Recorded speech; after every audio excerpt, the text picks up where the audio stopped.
Vivian Towson, and today we will be discussing veganism.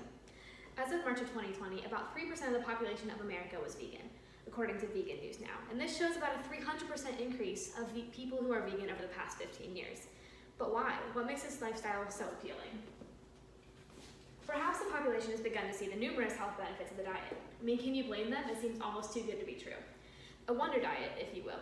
As we examine veganism today, we must beg the question: are they turning a blind eye to the possible negative side of the lifestyle, or is it just as good as it seems?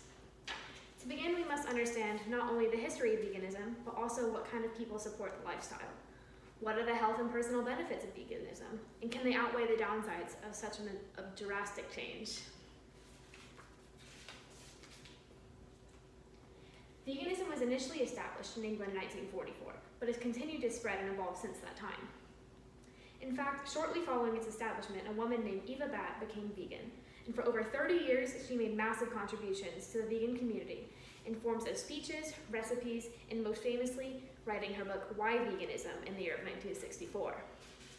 In this book, Batt explains the basic principles of veganism. In the words of Batt, and I quote, "Veganism is the one thing and one thing only, a way of living which avoids exploitation, whether it be of our fellow men, the animal population, or the soil upon which we all rely for our very existence." To provide support and regulations for these principles, the American Vegan Society was formed in Malaga, New Jersey in the year of 1960. The founder of the organization was a, quote, "a motivational speaker, lifelong vegetarian, vegan since 1967, and the founder of the Vegan Society in 1960, editor of Ahimsa magazine and president of AVS for over 40 years. He works tirelessly to help animals and claimed that he would, and I quote, "work every day until slaughterhouses are closed," after touring one in 1957. He preached one of the many principles of veganism, Ahimsa, which is Sanskrit for non-killing or harmless. Today, the American Vegan Society publishes a magazine called The Vegan and provides free resources to educate people on veganism and accepts donations to support their many outreach programs. With an understanding of veganism as a whole, what motivates people to become vegan? Why choose to give up so much dietary and consumerist freedom? While the main characteristic of veganism is to simply not eat meat or any other animal products such as eggs, dairy, or used leather, there are many other less talked about aspects of veganism. Many vegans are motivated by a few key factors: humanitarianism, sustainability, and health. In her book, Eva Batt writes that vegans not only discourage the consumption of animal products, but also water pollution, over-harvesting land, and the use of pesticides. These motives and beliefs come primarily from a desire to be sustainable and have a smaller environmental footprint. Batt goes further to claim, and I quote, "fruits and vegetables grown with the veganic methods can be large and beautiful and perfectly formed, as those grown under other methods. Also, vegans tend to believe in pacifism, motivated by the Sanskrit concept of Ahimsa and discussed earlier. These common motives are reflected in the traits of veganism, including their diet, which excludes not only meat, but also any other animal products, and their reliance on natural means for health and well-being. While this practice is less commonplace today, some vegans are against vaccines and rely instead on natural means to maintain a healthy state of being through diet, exercise, and meditation. At its core, veganism actually has many health benefits that stem mainly from limiting fats and calories that one would consume from meat and other animal products. According to Sharon Lehman with Very Well Fit, those who have been vegan tend to experience an increase in mindful eating, variety in diet, and weight loss.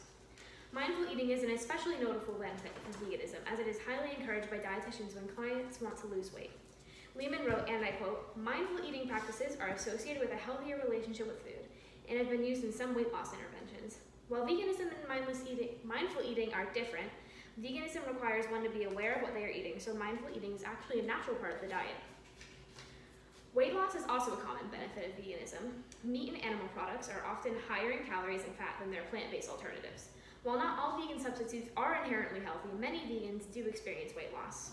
In addition to personal health benefits, many vegans claim that they experience a reduced food cost and have smaller environmental footprint. Lehman explains that grains and legumes, both friendly to the vegan diet, are cheaper than meat products like steak or chicken.